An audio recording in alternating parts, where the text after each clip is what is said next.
mwana moto te po akosa ngai abongwani pe te po awangata nzambe ya le Nazarien, le Nazarien, le Nazarien. David Nazamba ayebana kitoko koma mokondima atako babakolaki mafuta na mosakolima lelo yayo bolingo ebateli le Nazarien lipamboli oyo emonanaka te mpeni mama kantelobi kolapie mapapu masopi mafuta tokokisi ena elongo na nzambe oyo babenga na makomi Jésus. Namonaki nde présence ya mutu aye alobi no naye kozwa yo batindi ngai mowei wana pusana pembeni nanga te bazolamba bilo soki ndeka na simbi basundoli nyonso donc bazalaki komona nga neti monstre bon nzoto nyonso aussi longtemps nano tokoti lola te nzoto ekozangaka baproblème te parce que toza nao na mokili oyo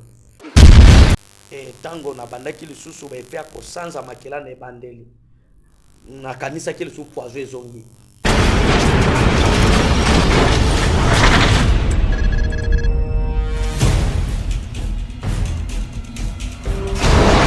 Pour vos annonces, vos prédications, vos clips, vos vidéos et autres, il y a qu'une seule adresse. N'hésitez pas à taper www.lesnazarins.com. En ces jours, nous sommes en pleine promotion.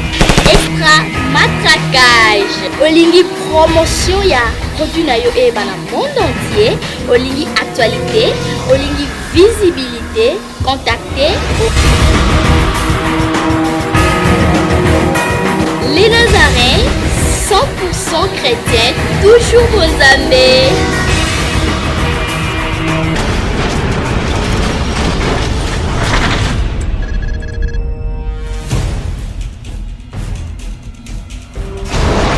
Au 6e année de la mort du roi Osias,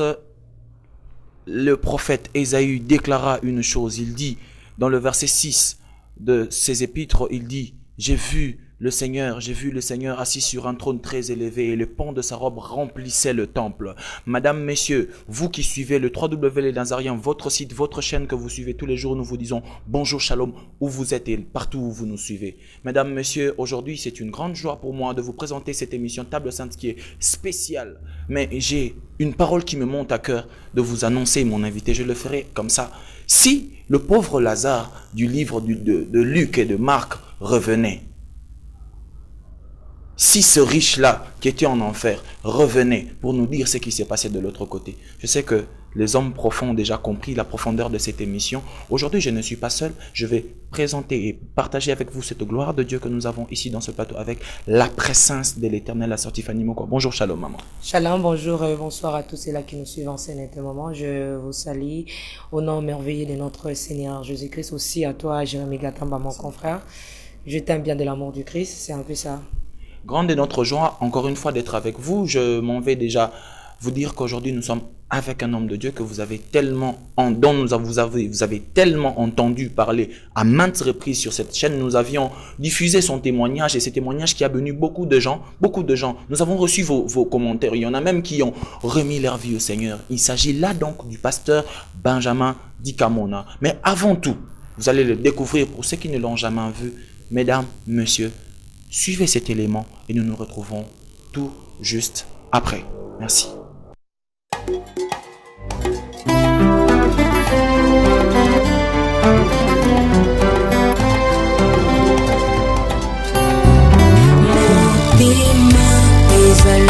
Kasi moko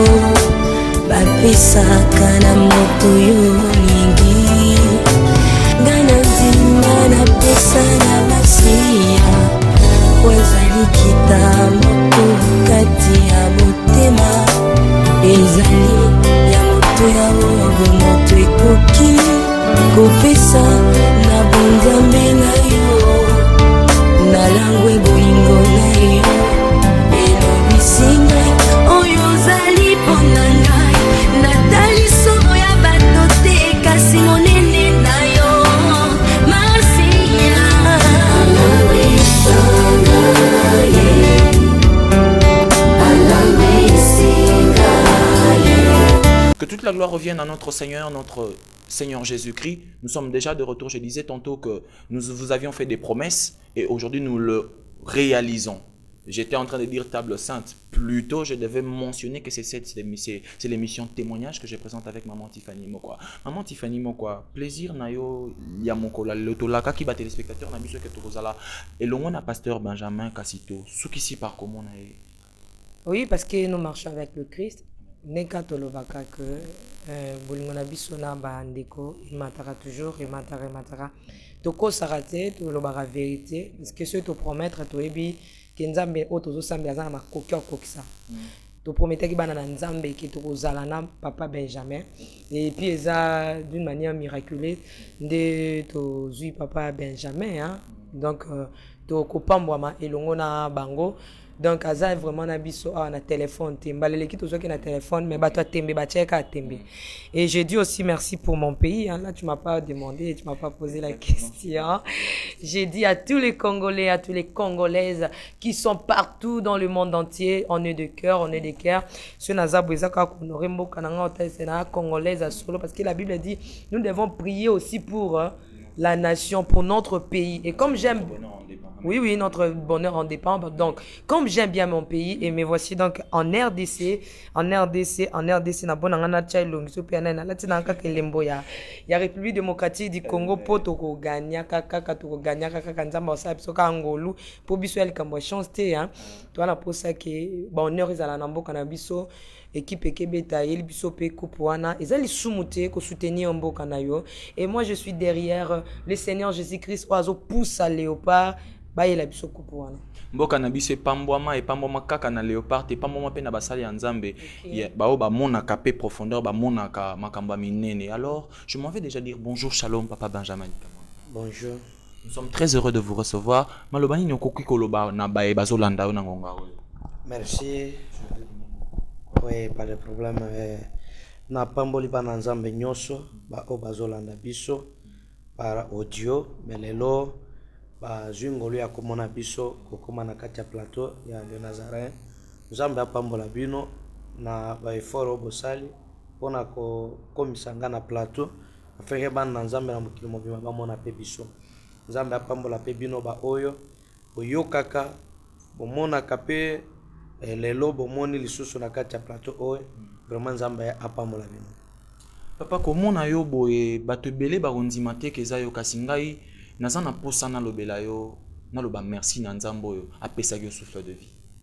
Naza na posa na ebisa ye merci. Maman, je ne sais pas, pour rentrer déjà, vous avez une préoccupation, une question que vous vouliez adresser? Bon, je pense qu'il y a plusieurs questions à poser à l'homme de Dieu et que ma première question à l'homme de Dieu, c'est que Pasteur Benjamin, est-ce que vous avez le sola moutoumon kwa kufa? Parce que ceux qui te l'obit tout ça la moi, to 5 ça la 1 minute ou bien to pesa un pasteur dans 2 minutes. To rattraper un peu bateau yebi était pour la toute première fois mon pasteur Benjamin. Lobé la bango 2 minutes un peu. Qu'est-ce qui s'est passé réellement dans ta vie? Parce que to ko bando loba mutum so yokuta biso kaka lelo le pasteur Benjamin yeyo azanani. Oui, pasteur Benjamin za pasteur na kati ya protestant. Alors protestant za plateforme ya ba église mais kuna na kati ba communauté za mwa mingi. Mais tozo évoluer na niveau ya est na Manyema kuna na Kindu. Mais naza mwana ya papa Tenga Omar Jérôme et ya mama Christine Lubekulo ngande fils aîné na bango. Mais libala ya papa na mama babala na centre ville te po baza ba twamboka vraiment batu basi bakoma Kindu ozui route Kasongo. Tango koti na route Kasongo salisa 9 km okomi na village Kayuyu. Kayuyu wana nde eza collectivité na biso to chefferie. Et soki opusi lisusu 39 km na nzela sika ya kati otiki route nationale wana okomi na village oyo ya biso esika oyo nkolo ake kolokotanga kuna na Lumuna nde esika Nzambe alokotanga kati ya territoire ya Pangi. Alors Nzambe alokotinga na miracle. Papa na mama babalana baboti biso mibale ngana leki na ngai ya mwasi mais libala ya papa na mama ezwaki ba problème ya divorce. Bon, ba raison elamba ya fete po biso toyeba te me moto asungaka biso na masolo papa mama atikanga na age ya moke vraiment 4 ans eleki na nga 1 année et demi alors libala eyaki kokufa simple mpona fete eye mama akei kopona qualité ya bilamba ya cher comme papa azalaki na moyen wana te ebendi quelque tiraillement ti divorce eye kosalema mpona biloko ya pamba olie kasi mama azwa nano bana akende na bango mpona age wana akotika bana te me mama telema kanda ezalaki aye kotika biso na ndako ya libala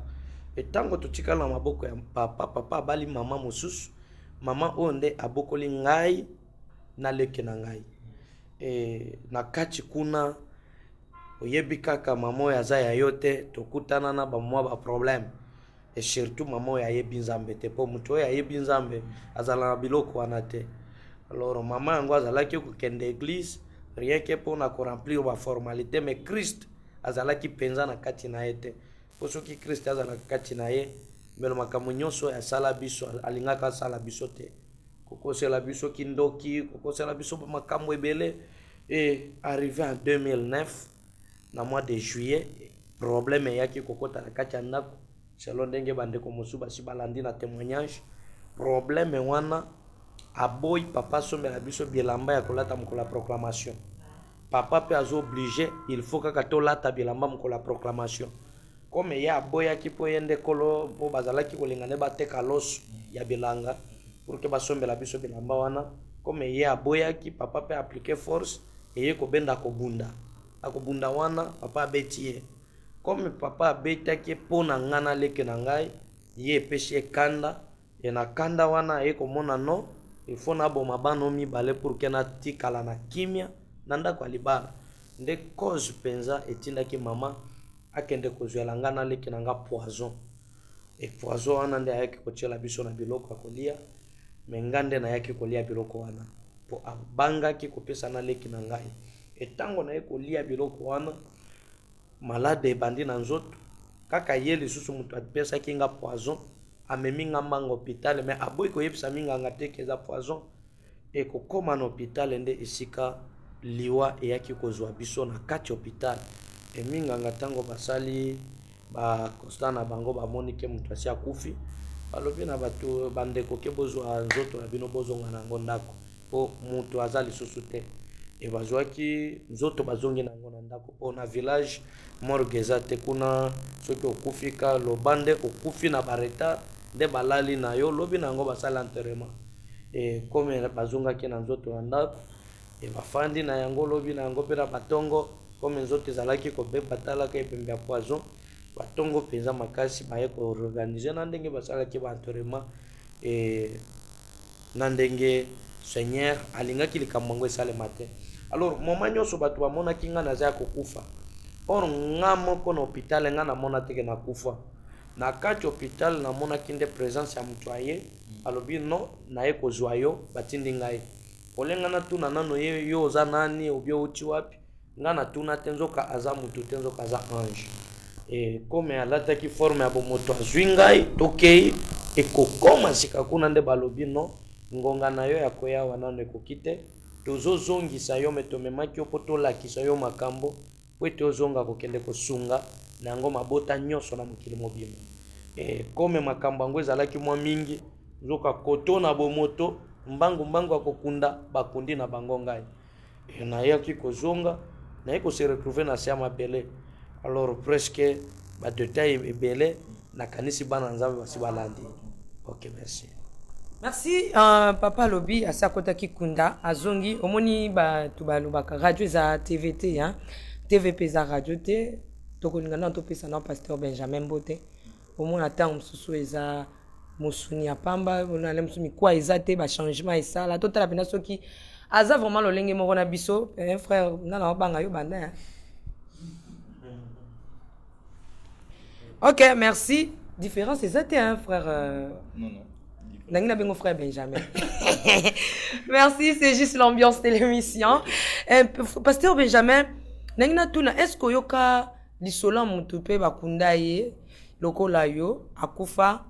bakunda ye pe azonga. Soko yoka ngote est-ce que c'est pela un jour yoka pe lisola bongo. Soko yoka ngo esalo zu atomona ke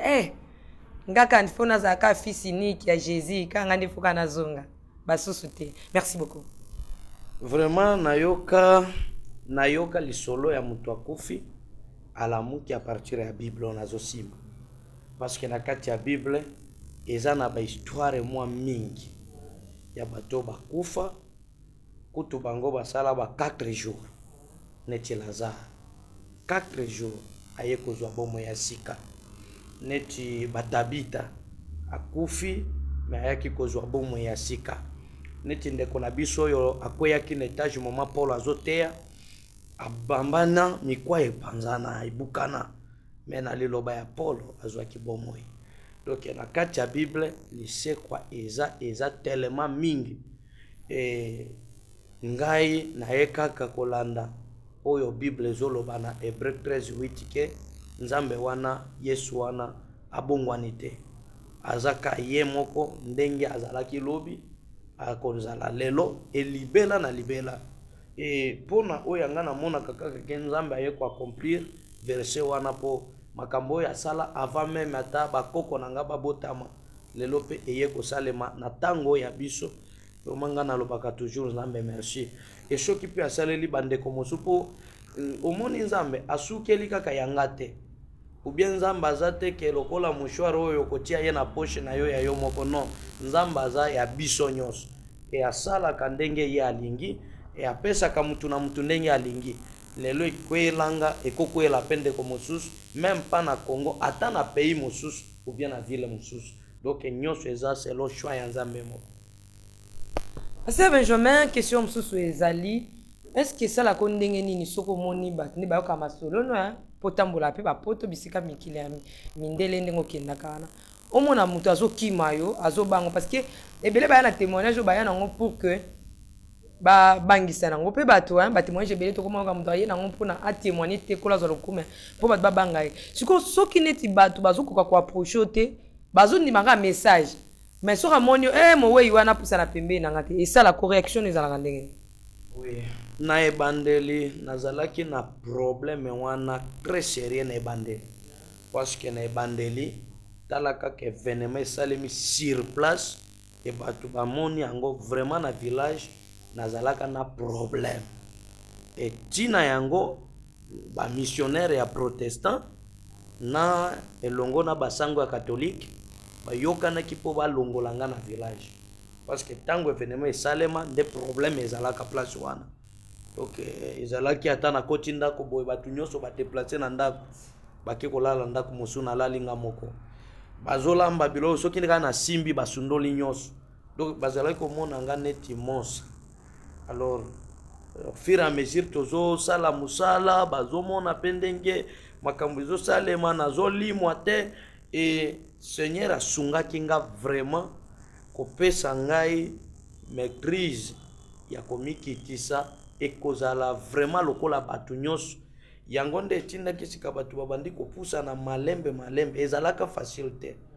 e babandaki kopusana et comme esalaki de bamoni ina neleki nazolimwa te babandi comprendre ke aza penza mutu mais Seigneur asali ngolu et lelo bamesana tokomofandaka na bato tosololi tolie même tango nazalaki na ebandeli ya kokoma Kisasa ezalaka pe ndenge wana okomona na te na église me bato bazobanga meme koya kopesa nga mbote mais au fur et à mesure bato bakomi omesana alors bato bakomi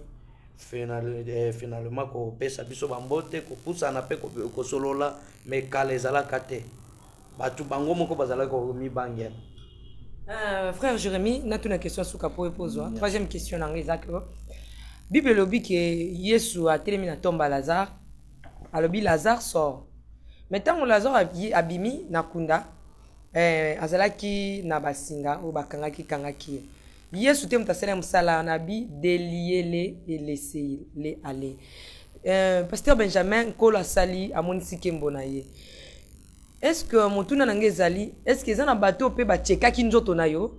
ba yeba ya solo penza ezana mwa ba normalité est-ce que koto mukwa e sa ya kobukana mpo mabele ezwaki poso na ye posone kozala isusu ya tango molaite bato baminganga bamaki mpe baminganga nde question na ngai numéro 1. Deuxième question sous question nango ezali que Pasteur Benjamin ntango yo moko mitalaka mpenza boye omimonaka bisika nini défaut ezali atako nazotatola nkolo mais awa nana mwa défaut mais olobaki na témoignage na yo mwa baeffet ya poison nzoka ni makomi elobi soki mwana na moto akangoli okomi réellement libre yo likangoli na yo nkolo akangoli ekomi susu oyokaka baeffet ya poison à part effet ya poison nini susu oyokaka ekomi otya mwa doute hein. Merci na motuna mibale otuni vraiment na côté ya kozonga tango nazongaki omoni mboka mobimba bakima tout d'abord ozambo bato bazwaki courage ya koya kokanga ngai eza basango ya katolike bapretre nde balongola somo bayaki bayi kokanga nga bamemi nga na mission catholique e kuna nde babandaki kolandela spirituellement tout d'abord babandaki kolandela ngai kotuna bamitunaka ya bomo ende o papa na ore kombona nani nini bazokanisa soki naza mutu normal te etango nazopesa baréponse bazokoma baye kovérifier baréponse nyonso nazopesa eza réel e wana nde bayaki kocomprendre aza nano mutu normal e babandi kotuna sika mituna nini ekomeli yo finalement na bandi koloba makambo na yaki komona kuna e yango basango bayaki koconfirme ke eza message e kolandisa doctrine catholique bango bamonaki vraiment eza digne te na lekaka na baeglise na bango bango nde bayaki koremettre nga na baprotestant po basalaka quelque culte ya baecuménique na bango alors bayaki kotika nga kuna keno kuna lokola eza doctrine ya bamakambo wana awa epe na biso eza sele sango nde aza na moment aza mpe na droit ya koloba na kati ya culte alors bayaki kotika nga kuna e kuna nde nazo évoluer donc na côté spiritualité basango tout d'abord nde bayaki kodécouvrir ke eza message et après na communauté na koti naza vraiment na ba encadreur basali na nzambe po baencadraki nga ntina koma lelo pasteur po nazalaka pasteur ete événement ekuti nga naza na ngai kaka même église nazalaki okende te voire même baptême naye nde kozwa après événement oyo donc nazalaki kokota kaka église par hasard ka ndenge ezalaka mais après événement oyo nde vraiment koyeba nzambe mo profondeur ekomipesa mobimba etina niveau baencadreur babandi koencadre nga ti ndenge naye koma pasteur selon don oyo bamonaki eza kati na ngai ya koteya e ya maîtrise oyo bango bongo bayebi alors na motuna ya hôpital pe après kobanda témoignage ntango bamakambo ebandaki lisusu koyoka parfois lamuki oza ya kovimba parfois lamuki oza tellement qualité ya poison ya zwaki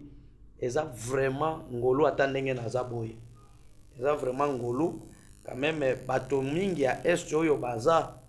kolanda émission oyo soki bayebi ndenge nazoloba awa likambo kaka ya poison ya sukisa ou bien na swahili bulongo moto vraiment na banzi kuna ezolekelaka na bato komonaka ndenge nazoloba pour le moment parce que eza vraiment poison ya makasi mais kozala ndenge naza vraiment eza bonene ya nzambe e omoni muki oyo nga nasantaka nango na nzoto bon nzoto nyonso aussi longtemps nano tokoti lola te nzoto ekozangaka baproblème te parce que toza nano na mokili oyo alors na comprendaka yango facilement mpo naza nano na mokili mpasi ekosilaka mokolo tokoti lola alors na problème oyo oye kotuna ya suka kolobake nga moko olobaki lisusu nga moko nafandaka mpenzaki awa mpe atako yesu asekwisi nga mekoto asekwisi nano te nazoka bapasi na kote wana nasi nalobi yango donc nga namonaka rien ke bona na nzambe mama na ngai eza na basuper pasteur oyo bakufi na empoisonnement mais bazonga te eza na basuper chantre artiste voire même des présidents bahomme d'affaires bakenda na poison bazonga te soki nga kozonga na nga namonaka ta normali wana problème te parce que ezoempêche nga kosala mosala oyo bazongiselaki ngai e ezoempêche nga te moyen na condamné mpe eloko eza te naza bien nazosala mosala mais bafatigue wana na baanomalie moke ezalaka ya poison ere mosusu okomonaka na meli miel esili mpe ere mosusu okomonaka na koti priere esili mpe mais koloba keno nakenda hôpital songoro mpona batraitement banini nano nakenda te sauf nakenda mokolo moko na Nairobi na Kenya tango nabandaki lisusu baepe ya kosanza makela na ebandeli nakanisaki lisusu poison ezongi alors nzoki ezalaki poison te tellement nazalaki au début ya ministère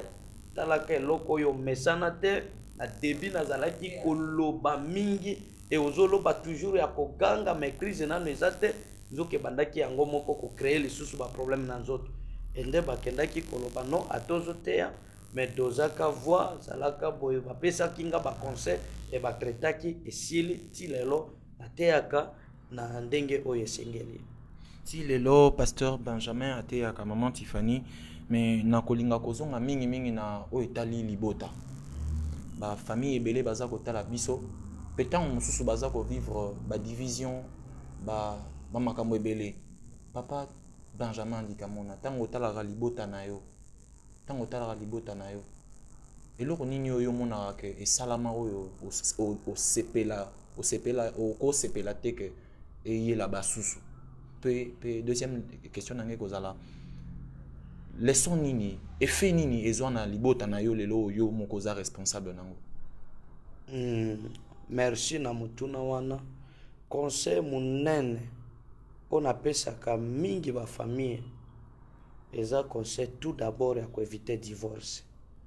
parce que nyonso ekoma base na yango mama kotika biso na ndako ya libala soki mama atikaka biso te na ndako ya libala mbele papa alingaki abala mama ya mibale te ata soki mibali mpo mibali mosusu basinyaka na bango abali 2-3 femmes mais soki mama azalaka présente mbele nyonso ekomaki te po ye soki aza wana koma mbanda konyokolela ye bana pe ye moko aza présente donc absence ya mama nde elukela biso baproblème eloko ya mibale napesaka bato lokola conseil mingi bapapa mingi baza faible deva basi ya mibale surtout soki mwasi ya liboso akufa to baboyana mingi tendance ya mibale ezalaka basalaka bolingo na présent mais bakanisaka passé te ou bien futur te donc mobali soki amoni mwasi akufi ou bien akei mingi akomi kose donner mingi na mwasi oyo aza na ye présente na bana na ye donc papa na biso eloko wana ezalaki mingi okomona makambo mosusu ata mama azonyokola biso na présence na ye mais ye mwaya aloba eza te mpo mama mpe yango azalaka ndenge nini soki ameki kaka kolobela biso moke seke bana na ndo ozoconsidere koleka ngai comme ça nazotikela o bana nga mpe nakende tikala na bana na donc papa bandaki sika kobanga est ce que aboma libala ya mibale il faut accéder kaka pouvoir repa ya mwasi pasteur Benjamin bolimbisi papa na compléter question na tchao mamu wana monoko papa omoni te ke maître ya tona ya circonstance alongi kaka parce que kotala oyo yo komi lelo oza responsable ya makamba minene lelo oza mutu azopambola mabote ebele eza na nzela ya divorce wana te ok wana yozoboya divorce mais soki divorce ezalaki te linga okoma pasteur Benjamin wana eza motuno nalingaki nasukisa na yango par rapport na deux questions oyo otunaki mais nazoloba nano na sens ya liboso donc bandeko na nga toevite badivorce toevite mpe côté prix na kati ya famille keno mwana oyo nde lokola aza elongi kitoko akokana na ngai ye nde aza boye non mwana nyonso aza mwana e mwana nyonso aza na étoile na ye e mingi nga namonaka mwana oyo parfois bozo néglige na famille parfois nde lobi nzambe atombolaka ye alors parfois mwana oyo bozo considérer ye bozo privilégier ye asalaka mpe eloko te na vie wana eza nzambe mpo bible eza claire nzambe aza nzambe ya baoprime e alobi yango na 1 Corinthiens koloba ke baoyo mokili ezonéglige kobwakisa ye atombolaka biloko pamba donc mutu oyo aza pamba na miso ya bato nde ye akomisaka ye mutu eloko mosusu na nyonso wana mitema mabe mpe ya bamama mosusu oyo bakotaka mabala ye aye libala na intention ya kokabola mobali na famille na ye kokabola mobali na bana na ye ya liboso ou bien na bandeko na ye okoti libala mama aza pona unité pona kosangisa e kosangisa wana ezala na côté prité ezala côté na yo mama ezala côté na yo mobali bango nyonso baza bandeko bango nyonso baza bana bango nyonso baza famille sangisa batu nyonso mais mama na biso azalaki komona biso te donc e mingi nazomona yango ata na Congo meme na bamatanga mingi nalandaka okomona meme o na reconnaître bana wana te po baza yanga te na zoyeba kaba o yangai non mwana nyonso aza mwana pona intérêt pona négativité pona nini ata passe mwana nyonso aza mwana linga bango nyonso sangisa bango nyonso e nayebi ke eza lipamboli mama oyo azalaki na bokabwani ya bana e yango nde mema ba problème e yango napesaka conseil pour que mabota mosusu soki eza na kati ya makambo oyo baevite yango parce que eza ngolu oyo nga nazwaki te nde ngolu mosusu akozwa yango jamais. Alors mpona likambo ya mibale oyo olobi nyonso oyo mpona conclusion nayaki kocomprendre mpe eza na kati na volonté ya nzambe. Volonté ya nzambe na façon nini? Nzambe alingaki asala bongo pour que na kanale ya mama wana kanale mpe ya mama na nga atika biso na ndako ya libala eza shwa nzambe alingaki pour que lelo ekoma ndenge tokomi kobetela masolo ya solo ndenge bolobaki soki mama mpe atelaka nga poison tembele na komi ataki sasa te ata kindu kaka kindu ya biso ya manyema nalingai nakoma te po village na biso na kindu eza loin okoti penza na kati kuna ya barega na kati penza ya territoire. Alors nzambe nde alingaki autilize bango bazala kombe ba ennemi ndenge utilizaki banguna ya Joseph bandeko na ye bateka ye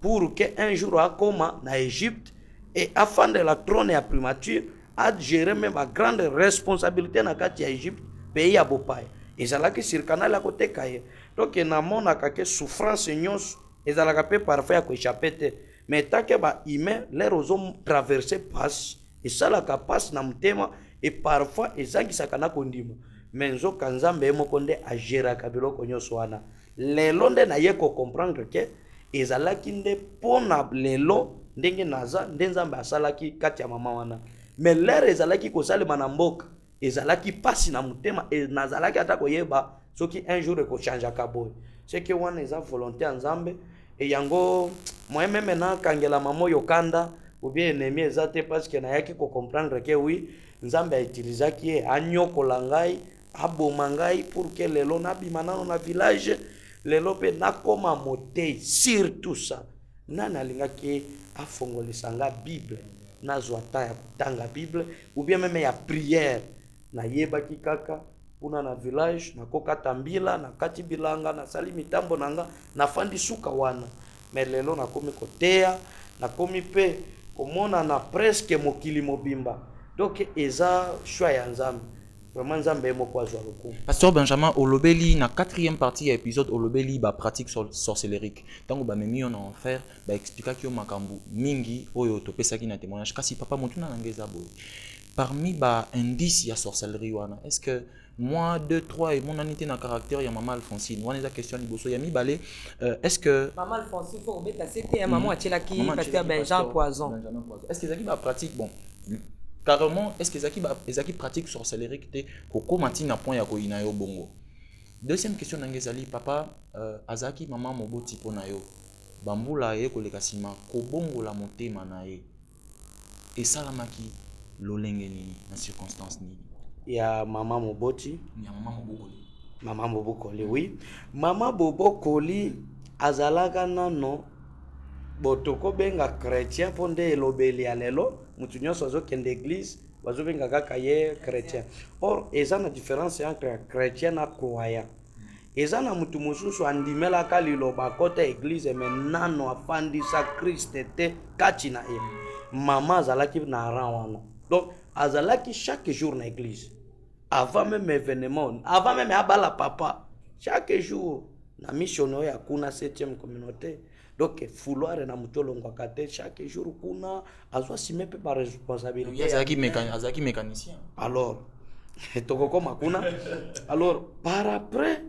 iye kokoma tango événement ye salemi nde yemo kwa ye ko comprendre que c'est que au mona ata jida ayaki ko se convertir nde tango asi ateki amoni makambo komi sheria lobi tien bozwa kasi lare na bino botikela nga Yesu nanga oro asi asali déjà trop tard donc yango nde komelaki mama tango sikamoni mutu obomaki bakundi pe omoni ke bo esili ozongi ndako sikoyoka kuna mutu azoya eloko kaka wana nde ebongolisa motema ye moko sake mutu ateya yeke nobongola motema nini ye moko amonaki no seke na poison na nga eza eloko te liboso na Nzambe yango nde etindaki ye mpenza ye moko atubela vraiment lelo mutu nga nazopesela ye témoignage seke nasi nafandi na ye lelo mama akomi vraiment chrétien oyo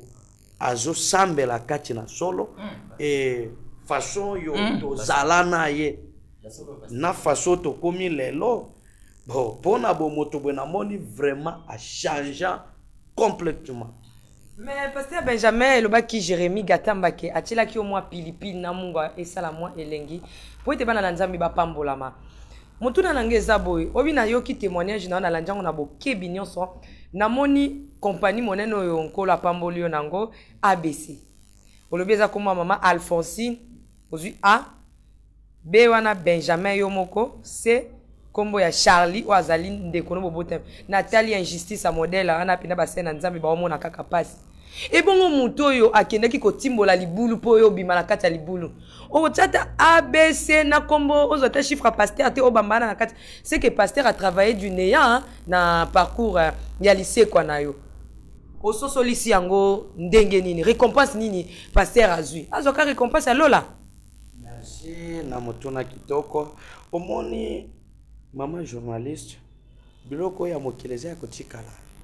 kutunga moko ndenge nazalaka boy na mutu na ngai ere moko na bosana na ba biloko wana mais néanmoins ABC ça ate kotikala mais ABC ça alors problème eza pasteur ye mutu aza cordo général ya ba mission na ngai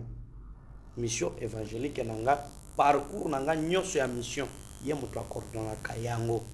ça c'est un de deux. À part ça, na créa ba orphelinat. Au moins na passion na monaki. Na sana quelques orphelinats na ngai, na niveau ya Kindu Goma Bukavu. Oyo nazo encadrer ban ko bazangi baboti, ba oba kosela pe bango kindoki po nga nazalaki victime.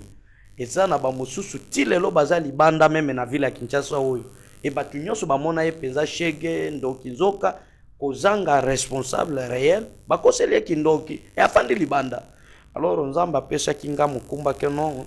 na lokota yo bongo il faut yo posunga bao mosusu e yango na joie ye mutu akordona na kabilo ko na ponga na fanda kana sete nazaka na zonga bwe do azana ba grande responsabilité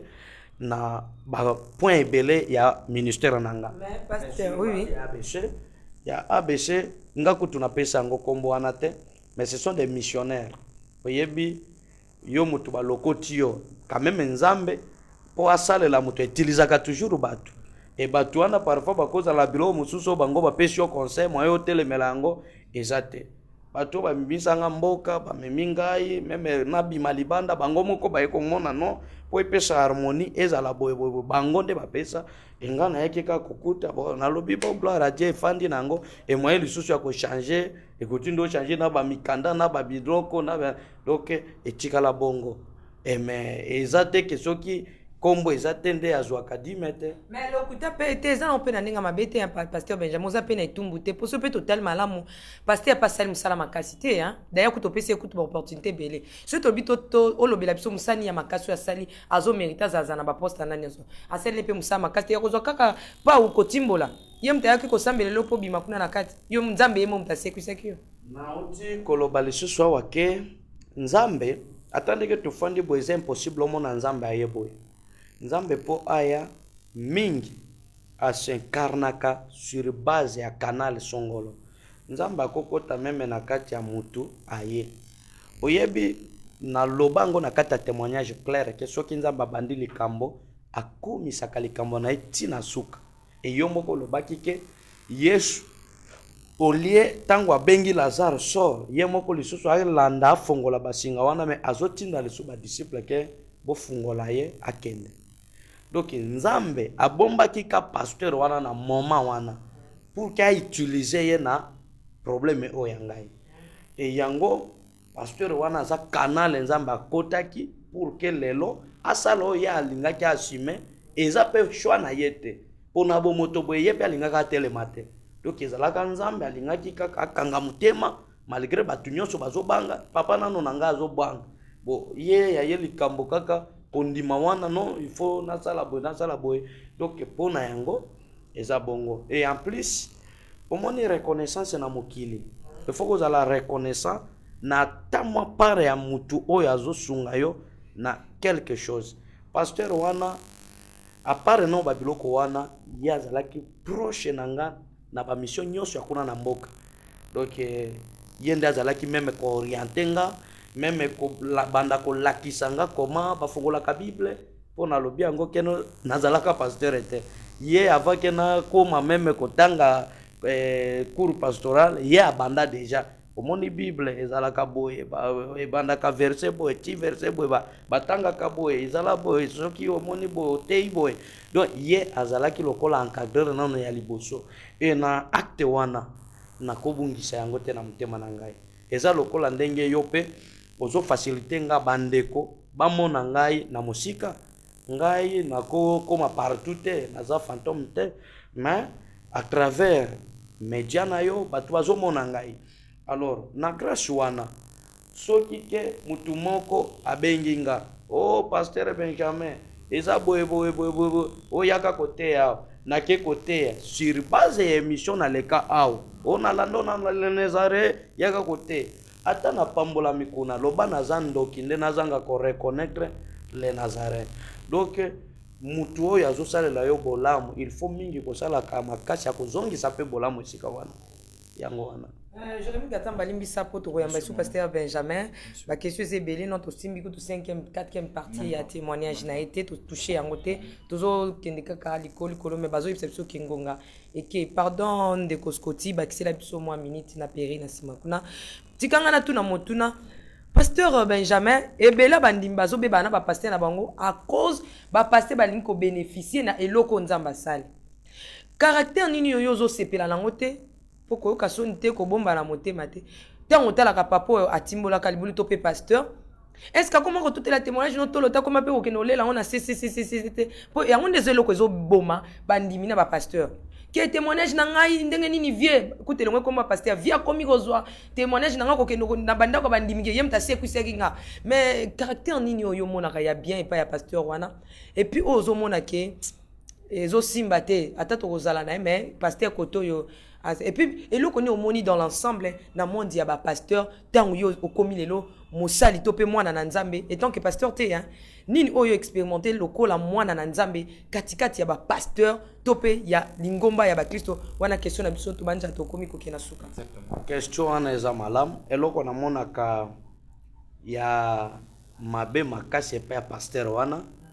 po alingaka te tosala nano voyage moko na ngai nalingaka ke totamboli nano na ye toye meme ata na famille na ngai tozwi papa maya mbanda Charlie leki na ngai ata baleki mosusu wana bakotikala tosali nano tournoi toyeli ata bino na Kisasa même pas ata monde entier te toye na Kisasa po awa nda centre ya RDC toye awa tomeki mutu na mutu apesa sentiment na ye ndenge amona mukolo wana donc ekozala bien mais tellement ye amonaka ambiance wana ya kufanda Kindu pona na bunda meme po andima kobima territoire ya na Kindu alors quand même asalaki nyos ya koya na Kindu tilelo aza na Kindu donc na bonde la kanzamba ko tele mutema pour que un jour andima toye la bino ou bien tokende ata ailleurs mais biloko mosusu moni soko lingi o vivre mingi bien na batu il faut ba biloko moko ya mike wana obwakisi mais otali nano oyeza ya bolamu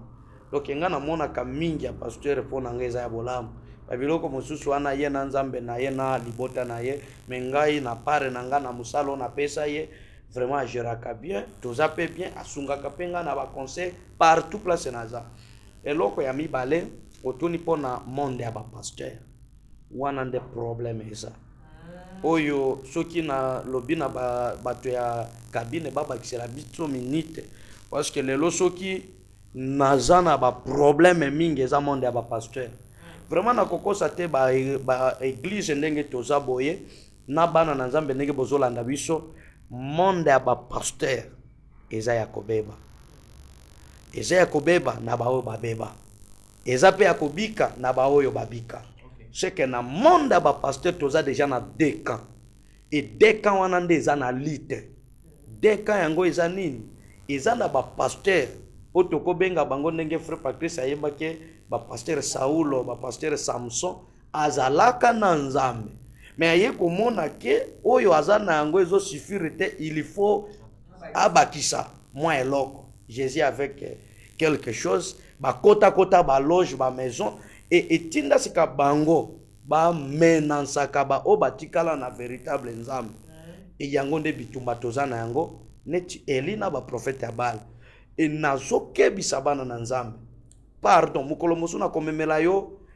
quelque makambo na mona na monde ya ténèbre parce que au monde na témoignage na kati ya baeglise mingi tobatelaka pe doctrine ya église oyo eyambi yo okopanza doctrine ya bato te okopanza babilo mosusu te tolobaka avec maîtrise mais eza na mokolo mosusu na media na komemela yo basigne oyo mutu na mutu akobanda okontrole na bapasteur na bango soki okoyimona ye aza na kati na wana ye baza pasteur ya monde wana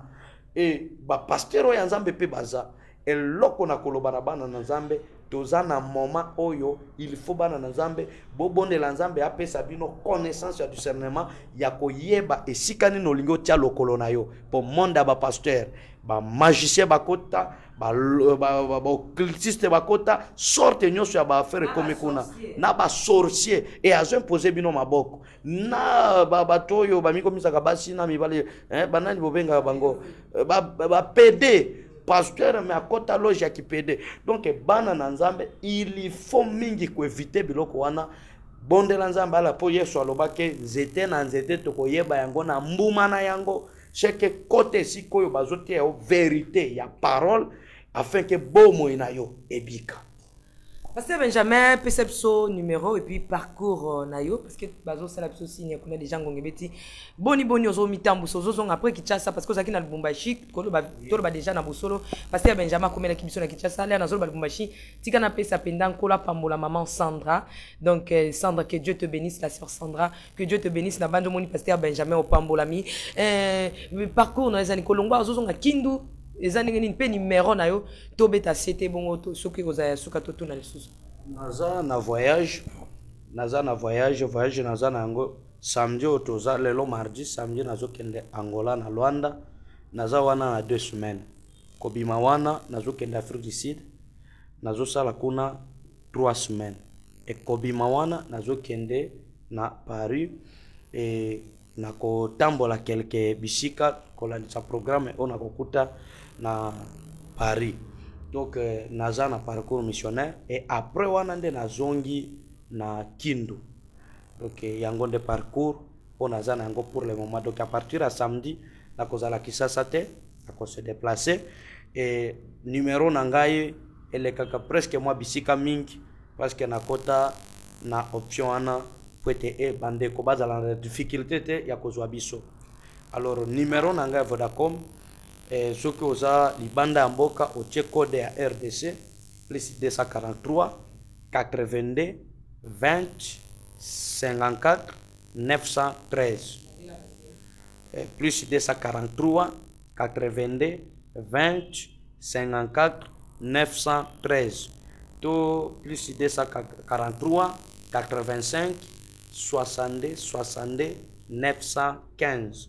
85 62 62 915 wana ba numero na biso e obengi na boyaka koyamba telefone ya mutu te obengi soki eleki te loba naza na église ou bien na lali na pemi mais soki eleki omoni na yambi te loba naza na moment ya prière ou bien nazosambela mutu mwena yamba eza te mais néanmoins na rappelaka atande numero na yebi te Seigneur asalaki grâce tozangaka mwa crédit wana te soki kana moni appel manqué na rappelaka sima vraiment benga solola na lingala ou bien na français ou bien na monoko na ngai ya kirega ou bien na swahili na koyoka yo facilement mais soki olobi na anglais luka interprète mpo nano nayebi anglais te vraiment ekozala utile. Nzambe apambola bino mpe amona bino nyonso. Ciao. Mais bolingo na biso na bato France ezomata Jérémy Gatamba mais tika toloba pasteur ozala na France hein. Pasteur Benjamin ozala na France tolingi ba réaction na bino bato bolingi ete pasteur Benjamin ayebetele Nazaréen pende lingamanga na France bosala bo réagir ba pasteur ba pasteur ebela France mo ekuna tanga ezate mais pasteur est-ce que okoki ko kota na Espagne te ils na bosenga les Nazaréens parce que na tolingi to recommander na Espagne oteya na katia bandeko ya poso moindo te mais ya poso o eza différemment na mais les Nazaréens epesa yo cadeau wana vraiment naboyaka invitation te wana eza nature nanga nakanisi depuis Lubumbashi obenganga to nanu tokutana te avant tokutana lelo donc obenganga ona landi boye est-ce que tokokutana te na loba na zana Lubumbashi mais soki nakomi Kisasa nga moko na obengaka yo c'est ce que j'ai fait mukoloka na yaki après 2 jours na bengyo ke nazana kina donc ngai po na invitation po à part koteya nazongela nini yao donc partout yo opportunité komona na ofungolinga na kei essentiel ka bandeko babongama bayambi ngai babongisi parce que oyebi na mboka mupaya tosengaka sécurité te ke ya basoda nini non bato bazoyamba ngai il faut bazala ya Nzambe bazoveye na nyonso ya ngai suka wana e bayambi nga na te liloba na Nzambe na silisi nazongi na nga na boyaka invitation te. Merci beaucoup. Nous sommes, je ne sais pas, Jérémy Gatamba, m'excuser parce que dans votre émission, nous sommes arrivés à la fin. Je dois déjà quitter. Nous devons déjà quitter les plateaux et te laisser seul. Hein. Tu vas rester ici seul. Okay. Tu as peur? Même pas. Ok, l'honneur est acquis. Pende abiso ko ebete pasteur Benjamin. Na monté ma bolingo na komi kiti ça vraiment je ne sais pas. Donc okanisa komi kiti so na nani. Na ebite kolongola ka ya Jésus. Na kokanisa ko kitsa ya pasteur Benjamin mais oyo na nani nzamba lola sala salaka obiso tozomona. Vraiment j'ai été vraiment béni. Na appel na yeye moko ami kitisi ko benga biso ko se déplacer ko ya ko luka biso en tout cas je suis vraiment flatté bana na nzambe to se préparer pour que to pambola mana témoignage à pasteur Benjamin bobenga botungisa pasteur Benjamin mais soki pasteur Benjamin rozana France soki pa roté en Espagne ndenge tozo linga ezalela boko mona ba sport ekoleka parce que toza toujours en ligne na pasteur Benjamin quant à moi je vous aime beaucoup s'il y a des critiques bolobela biso soki za nini boté ya biso pour les Nazaréens ko ya ekola kaka na batoli na bino tolingi bino mingi toza toujours na sama kolo bino nde boza ba kolo les Nazaréens bino nde ba kondi biso toza ka ba sali pamba donc je sais que la RDC va gagner aujourd'hui je dois répéter cela la RDC va gagner et ceux qui vont gagner mais tout ça des positions toroleka merci beaucoup ciao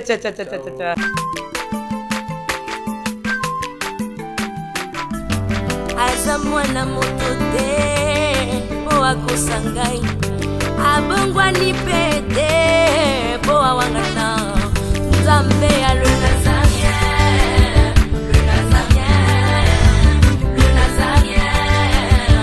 David Nzamba